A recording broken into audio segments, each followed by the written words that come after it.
Сите знаеме дека вирусот ги погоди сите сфери во нашето општество и дека не направи многу ранливи и дека не отуди и дека ни покажа каков е животот во самоизолација и како е тоа да се живее сам. Исто така не направи кревки, не направи кревка и економијата. Но она што не знаев е дека некој ќе проба да печали, тоест да прави пари на туѓ грб, на туѓ терет. Она што ме фрапира е податокот на УЈП дека многу фирми во изминатиот период кои што добиле помош од државата, всушност не ја исплатиле таа помош на своите работници кои што работат за нив за минимална плата. Некои дури им ја скратиле платата. И искрено мора да ви признам дека мене тоа многу ме растревожи, зашто не можам да се помирам со тој факт дека ние не сме солидарни во една колективна катастрофа која што му се случува на целиот свет. Многу ги осудувам.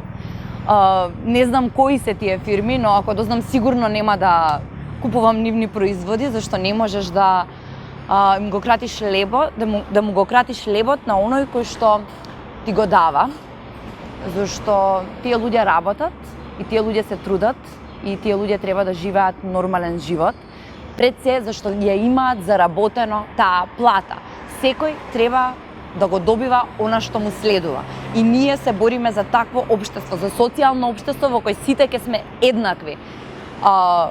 Се надевам дека ова ќе се исправи и се надевам дека фирмите ќе ја исправат оваа грешка и дека никогаш нема да го направат тоа пак.